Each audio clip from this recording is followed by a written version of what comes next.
Comme chaque lundi soir de février, le Red Ski Show bat son plein dans la station des G au cœur du domaine des Portes du Soleil. Le ballet des pulls rouges accueille les touristes. Mais au pied du front de neige, un invité surprise attire tous les regards. Cet hiver, la vedette, c'est lui, le tétralyre. Véritable symbole des Alpes, le petit gallinacé fait l'objet aujourd'hui de toutes les attentions. Depuis des décennies, l'humain s'est installé sans discernement sur son territoire.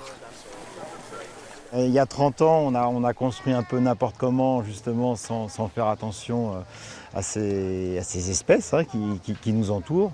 Il y a eu beaucoup de destruction. Donc aujourd'hui, c'est de faire en sorte qu'on protège davantage et qu'on mette en valeur justement des espèces qui sont en voie de disparition. 286 pistes et presque autant de remontées mécaniques dans les 7 stations aux Savoyardes des Portes du Soleil, le touriste est roi. Mais sans s'en douter, il évolue en plein cœur des zones d'hivernage du tétralyre, paisiblement installé au creux de son igloo improvisé. Sa stratégie va être de passer une période de 10 jours, 15 jours de mauvais temps en restant dans cet igloo et en économisant au maximum son énergie. Quand un skieur arrive sur la zone, qu'est-ce qu'il va faire? Notre oiseau, il va partir et donc il y a une dépense d'énergie importante. Une fois, ce n'est pas grave, c'est des choses qui arrivent, ça peut être un prédateur, ça peut être tout un tas de choses, mais à plusieurs fois répétées au cours de l'hiver, il va dépenser malheureusement, puiser dans ses réserves de graisse et malheureusement, il ne finira pas l'hiver.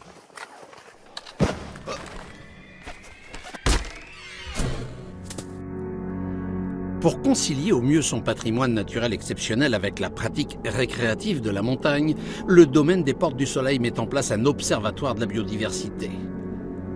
Il a pour mission de centraliser les données et mobiliser les acteurs afin d'informer les populations et mieux orienter les politiques publiques dans la prise de décision.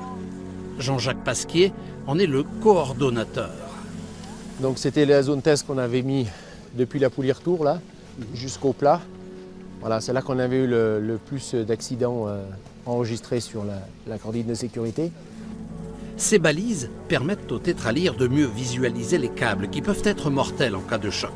C'est l'une des actions mises en place sur certains sites des Portes du Soleil. Adjoint au maire en charge de l'environnement, alpagiste, restaurateur, président des chasseurs, sur les sommets de Saint-Jean-d'Eau, William Chalençon montre à Jean-Jacques la zone de 7 hectares débroussaillée avec l'aide des autres acteurs de l'observatoire. Sur des gros dossiers comme ça, on a besoin d'être tous ensemble, la station, la mairie, la fédération de chasse et les chasseurs qui donnent la main aussi point de vue manuel, tout ce qu'on ne peut pas faire, et les agriculteurs. On fait des petits îlots, tout ça, pour que le petit gibier puisse aller se cacher et que ça reste aussi joli au point de vue paysager, quoi. Des zones de quiétude pour le tétras sont parfois matérialisées, il suffit alors de les contourner. Dans les grands espaces dégagés, comme les alpages, nous pouvons nous faire plaisir. Au plus fort de la saison d'hiver, près de 35 000 personnes sillonnent chaque jour le domaine des Portes du Soleil. C'est dire l'importance de la sensibilisation au respect de ces zones essentielles à la survie du tétras. C'est pourquoi, durant tout le mois de février, une campagne d'information à destination des skieurs a été mise en place. Ça nous intéresse parce que j'ai des enfants, donc j'aime bien pouvoir leur donner cet aspect-là aussi de la nature, quoi. Qu'il faut faire attention, préserver tout ce qu'on a. Mais nous ne sommes pas seuls dans la montagne! On touche 80% de la population. Ensuite, avec les pisteurs, avec le personnel de remontée mécanique, on va tâcher d'aller chercher ces 20% supplémentaires qui sont nos gars du coin, qui disent « moi je suis chez moi, je fais ce que je veux ». Donc voilà, on va essayer de voir avec eux de façon à ce que progressivement, on leur fasse comprendre que notre objectif n'est pas d'interdire, mais notre objectif est de préserver à la fois la présence d'un oiseau et d'une activité économique, touristique importante pour tout le monde. Sur les hauteurs des G, au Mont Chéry, là où se trouve l'une des zones favorites du tétralyre, Jean-Jacques poursuit sa tournée de coordonnateur. L'occasion de faire le point sur un outil innovant, l'application grand public Locafaune. J'ai un petit onglet observation, donc je clique dessus, j'ouvre mon application, je clique dessus.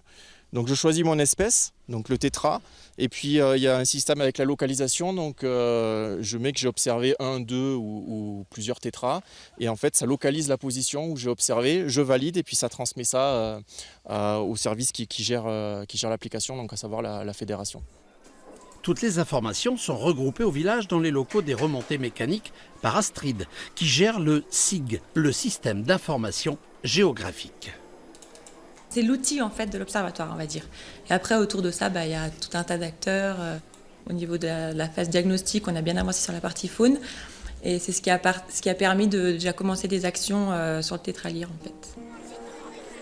En cette fin d'après-midi, sur la place du village, l'équipe d'animation DG sensibilise grands et petits à la situation inquiétante de l'espèce. Pour survivre, le tétralyre doit séduire, de toute urgence. Même s'il est quasiment impossible de donner des chiffres exacts, on sait qu'à ce jour, la population présente sur ce secteur ne dépasse probablement pas la vingtaine d'individus. Seule une mobilisation de tous les acteurs du territoire permettra peut-être de sauver l'espèce.